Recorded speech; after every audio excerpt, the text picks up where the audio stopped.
In this video, I'm going to talk to you about how much money I made in my first year as a reseller on YouTube. I'm going to break down exactly how much money I spent on equipment and software and the rest of it, and also show you month on month how much money I made. What I'm going to do, I'm going to show you all the facts and figures so you know for yourself if you are starting a YouTube channel what to expect. Let's get to it. So I started YouTube in July and I uploaded my first video on the 18th of July 2022.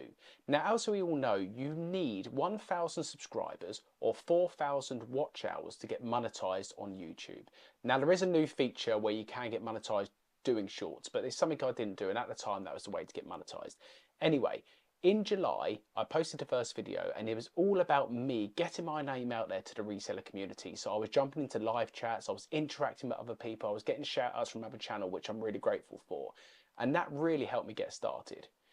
In August, things changed, and it changed when I uploaded a certain video. So in August, on the 16th of August, I uploaded a video titled "She was selling banned items at the car boot sale." And the video suddenly went viral. The first couple of weeks of the video, there was nothing, and suddenly it really took off. As of today, we're on about 175,000 views on the video, which is amazing. And that helped me gain enough subscribers and enough watch hours to be able to monetize. And I got monetized on my birthday on the 1st of September. So over to September now. September was my first month on YouTube earning money. And I was pretty pleased. I got monetized so quickly. My sub count was rising. People were watching not just that video, but also started to watch the previous catalogue of stuff I'd put out already. And in September, I'll pop up the graph here, but this is how much I earned on my first month on YouTube, and I was absolutely buzzing with it. So in October, pretty much the same as September, £114.03 was earned in October. My subscriber count again was going up. I was learning a bit more about editing on YouTube. I was trying to find out where I want to take my channel and try new things as well. So yeah, in October, we had still a nice amount of money coming through from YouTube. Considering I'd only started the channel in July, I was super excited. Moving on to November, £140 odd on YouTube. Again, still nice, still learning, still going out.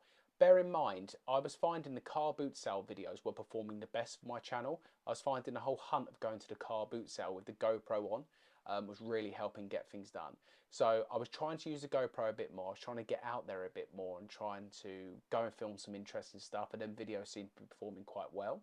But I was still really pleased of what I'd been paid on YouTube at that point.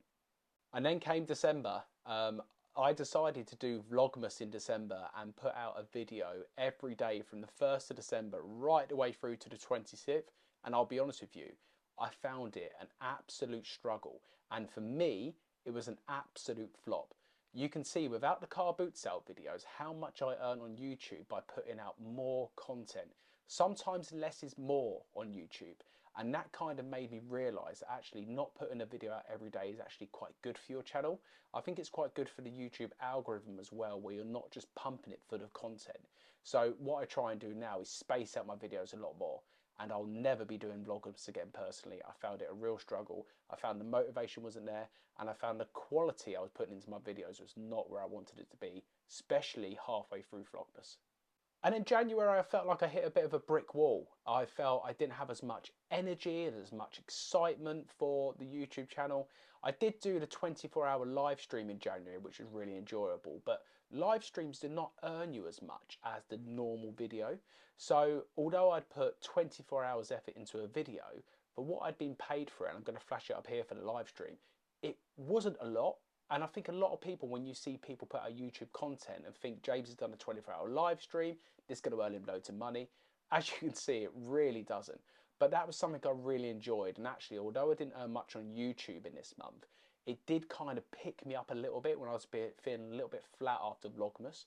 And it kind of made me feel like, do you know what? This year, I really want to grow the channel. I really want to push it.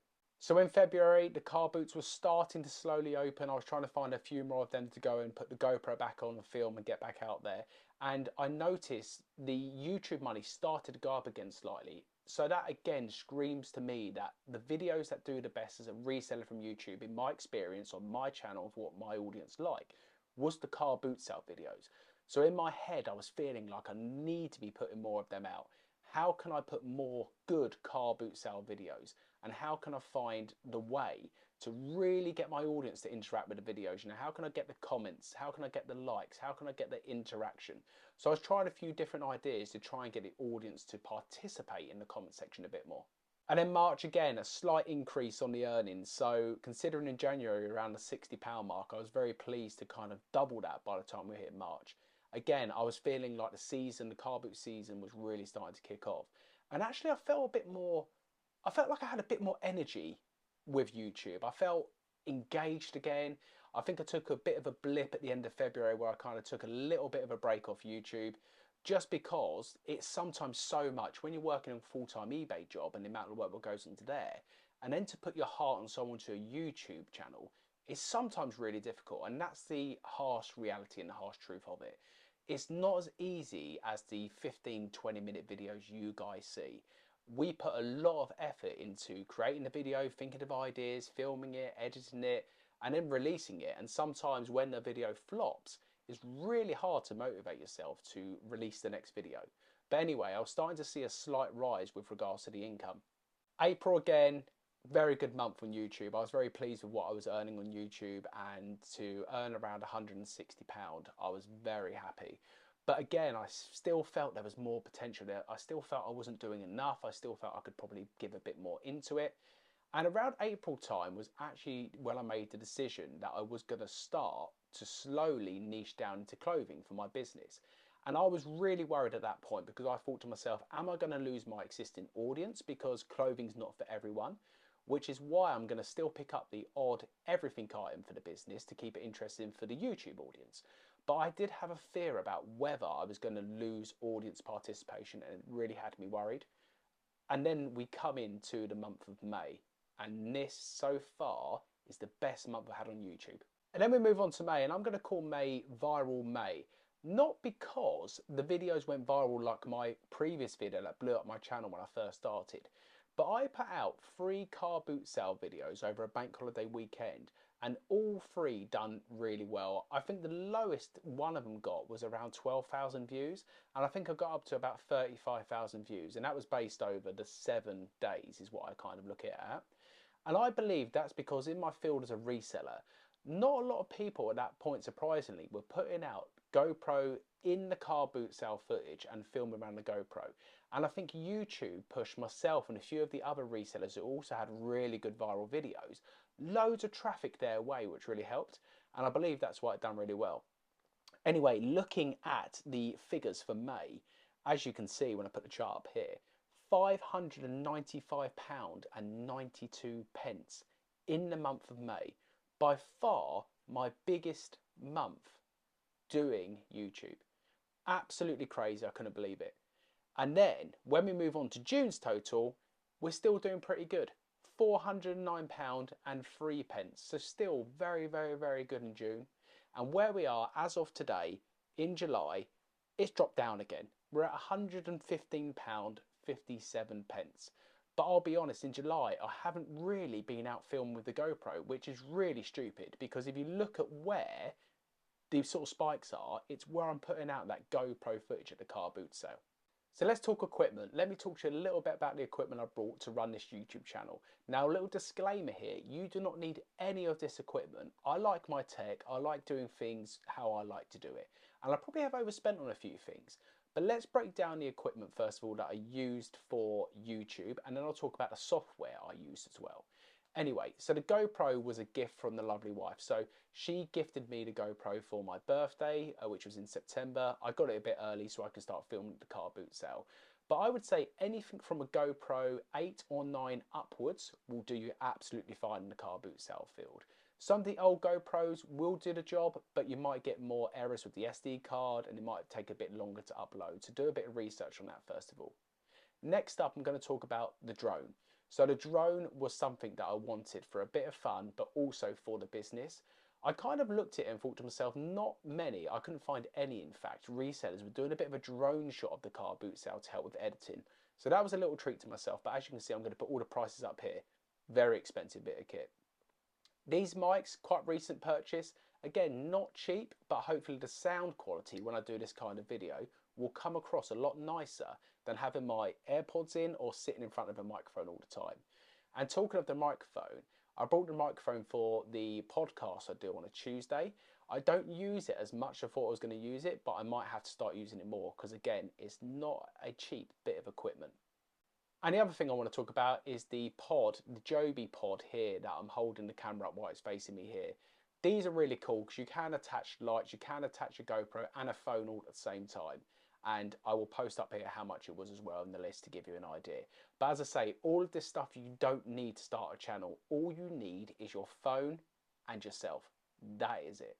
Okay, moving on to software. So I have 3 pieces of software I use for YouTube. I use Canva, I use Epidemic Sound, and I also use Final Cut to edit my videos. Now, again, disclaimer, iMovie is free on MacBooks. I own a MacBook. I wanted to get Final Cut because I want to try and improve my editing a bit. But if you just want to do basic editing, iMovie, which is free, is all you need. You can edit a YouTube video and do it really well. I know some big YouTubers who still use iMovie as well, so you don't need all the fancy tech and equipment. Canva, I pay a yearly subscription for Canva. You can do it monthly, but here's the yearly cost. And also Epidemic Sound, this is what I pay as well for Epidemic Sound for a year. That's where you get all your music from, and it's all copyright free and you can use it. The only other thing I use as well is StreamYard, and that's to do my lives and to have the interaction. And when I do the 24-hour lives, that's how you lot can come and join the fun. Anyway, this is what StreamYard costs me as well for the whole year. So let's talk about views. So the best video I've had on my channel so far is one I mentioned earlier. So we are currently sitting at 175,594 views on that video, which is absolutely crazy.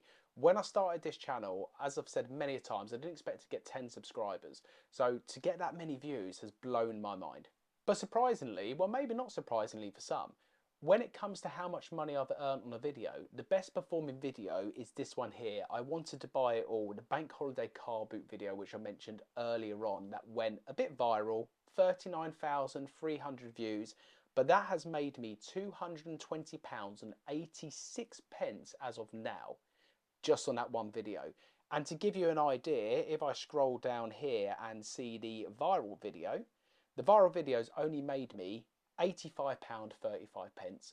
So it gives you an idea that just because a video gets loads of views, if the CPM is not there for the video, you're not going to make as much as something that maybe hasn't got as many views but a better CPM. So here we go. Here's the part of the video you all came for. How much should I make doing YouTube in my first year? Now, I made a grand total of £2,043.82 so far in the first year of doing YouTube. But that isn't all profit in a way, because as I said earlier, the equipment and all the stuff I've spent over £1,000 on the equipment and the subscriptions, etc. Luckily, once you invest in the equipment, you don't have to continue to spend out on that. With regards to Epidemic Sound and Canva, they're the 2 ones I'm going to have to renew year on year. But Final Cut I own now, so I'm not going to have to do anything like that. So keep in mind, although you might think that's amazing, 2,000 in your first year, actually, once you've took everything away, I've took my time away, I took things like travel and all the costs I've spent, I'm probably about breaking even, to be honest with you. But you've got to look at YouTube as not just an overnight win, it's a long-term game. So a bit of an overview from me and a bit of advice and a bit of motivation for you. If you are looking to start a YouTube channel, or if you have started and you may not be at monetization, you feel like you're trying your hardest and you're thinking about giving up, please do not give up. And if you haven't started and you want to do it, please start and please do it. I am not a professional. I'm not a professional editor. I'm not a professional photographer or videographer. I just put myself out there. I try and be honest with my audience about what I'm doing, and I try and appeal to what people are looking for. But the other bit of advice I'm going to leave you with today is make sure you are filming and doing the videos you enjoy the most, because like you saw and like I spoke about with Vlogmas, the videos seemed to dip over time because I wasn't enjoying it. I didn't enjoy putting out the content like I do with other things. Anyway, bit different today. Hope you enjoyed that one, and thank you for supporting the journey. I'll see you in the next one.